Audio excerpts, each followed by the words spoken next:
Hello everyone and welcome to the Arthur Murray Lifestyle Series. I'm Victoria Regan, the Global Ambassador for Arthur Murray International. I am here in the Orlando area with another successful entrepreneurial woman. She began with a great role model herself and is now one so that others can follow. Please welcome Emily Bergman. Hi Emily. Hi Victoria, thanks for having me.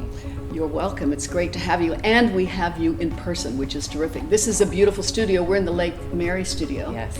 And so let's start with the beginning of your life prior to Arthur Murray's, which is, I think so many people really like to know how you started and where you began. Okay, I started dancing when I was 3, and I knew I was going to be a dancer. I had never had plan B and never had any other options. I thought I was going to be in the ballet category. I had a scholarship to the Rock School of Ballet in Philadelphia. I went there, with the idea of becoming an apprentice and being in the company, and then I lost my scholarship. I was always too overweight. And then I just happened upon this job at Arthur Murray. I went to college for a few months. I was waitressing, pretty miserable with no direction. And I went and I interviewed with Kimberly in the Irondequoit area. And I was just blown away with the whole, I just loved all of it and wanted the job so bad. And she wasn't really interested in hiring me at first, but I called and followed up so many times, the admin begged her to hire me, or at least give me a chance. So I went in the training class for 2 weeks and got the job thereafter, and it was just a perfect fit. But did you feel still that you had to work harder, or let's say than the opposite gender? I really didn't. Back in the day, we had one guy and a team of girls. It's different now, but I always felt like the girls actually had it made because we didn't have to stay on the floor and we could be more easily promoted. And if you look, I really believe women run the world, and I just think it's a beautiful way to be able to be an entrepreneur and have anything that you want. How was it from dancing to managing and then to owning your own studios? You've spoken somewhat about the challenges. Anything else you would want to say to, again, wannabe franchisees if they had to do that? Mm-hmm. Yeah, it was a great experience. Like I said, I really didn't know what I was doing. I think just being able to jump in feet first and work hard and develop relationships. I always had a hard time finding a partner once I left Taras, being as tall as I am and 5'10". Finding the work ethic. And I went through a lot of partners in those times, some great and some a little on the crazy side. And I never really was able to find my fit in that area. I think some people really want to rush to become a franchisee, and if you have the opportunity to really accomplish all of the goals that you want before you have that opportunity, it's a fine way to do it. There's no rush. Now I'm dancing with David. I had a really great experience dancing with Stephen before Stephen Smith, that's right. Before the pandemic. And now I found someone, I think David's 6'6". Yeah, and he's in Clearwater, or Yes. Tampa Clearwater. Yep. Basically. And so, yes, that's a question, because now that you've learned everything you can, you're very successful, obviously, with the 3 studios, and now you're kind of pursuing your dream of dance. You had to give it up for a while, right, other than with Stephen. How is that now, dancing and competing? I think you said you have 23 staff members, all of them which are also competing, almost all of them. Yeah, many. And we oftentimes go all together, which is just a blast. I was an only child, I didn't do team sports, so I just love the camaraderie of all of it and the teamwork. I love watching my team interact with each other, and when we can all go together and have, 10 couples competing, we just have so much fun. It's an interesting position to have your staff beat you at the competitions. Sometimes, I gotta have conversations with myself, but for the most part, I'm really proud that that I have people that are better than me, and just so grateful. So how do you compete in dancing at this level? It's a high level, by the way, and run business is for the 3 studios, the 23 staff, meetings, and organize it all. Yeah. How do you do that? It is a good question. I am extremely particular about how I spend my time. As efficient and effective as I can be with time management. I'm just very particular about every minute of the day, really. I know we had our first interview I was at the airport. And our second. I didn't know, that was a first for me, I have to say.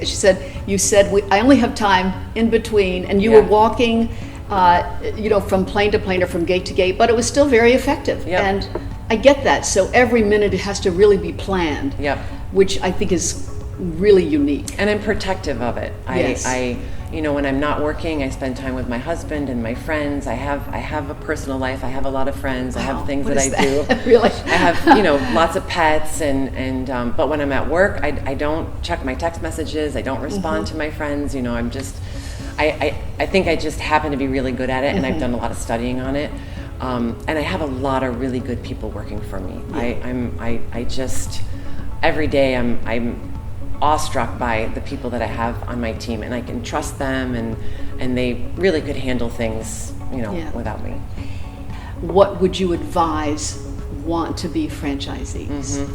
Yeah, I mean, the great thing about this business is there's so many different opportunities, from dancing to coaching to sales to marketing to leadership to manage. I mean, design, there's just anything you want to do, this business offers it. So I would just get really clear on what you want, and then find somebody that has it. You mentioned Kimberly in the beginning. I was really, really lucky to happen upon her, because she just supported me and helped in so many ways. But find somebody that has it and just do what they do, or copy them until you get to a point where you can start to become more creative. I just see people try to recreate the wheel, and it wastes a lot of time and a lot of brain space, and it's just not necessary. But really get clear on what you want, because I think sometimes we think we should want what other people have, and there's just so many options and so many opportunities. What did you bring to it personally? Because you said, if you have 3 or 4 mentors, you take on their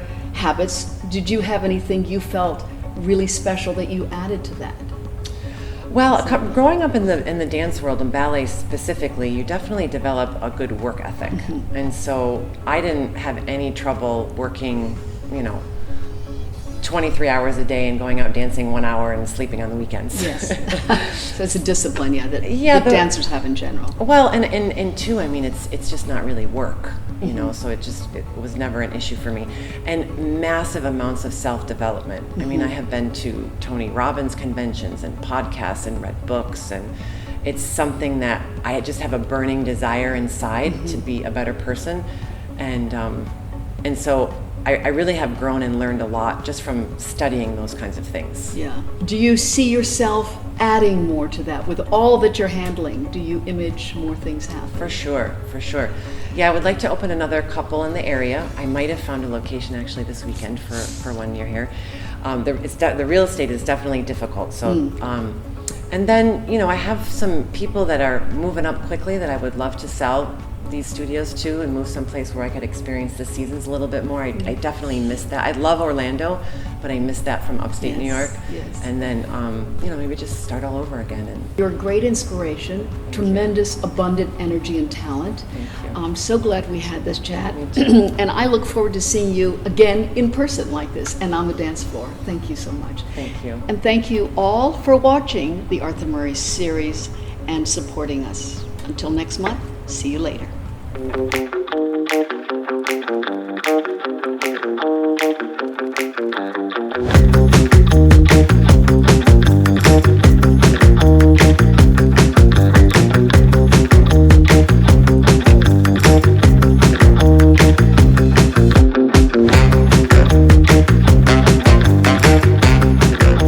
There's a video of me and Taras dancing, and the floor was so crowded. It was totally packed, and we were doing a side-by-side grapevine or something, and we were like weaving in and out of couples, and there was a point where he did something like this and someone kicked him right in here, and you see him completely complex. Okay.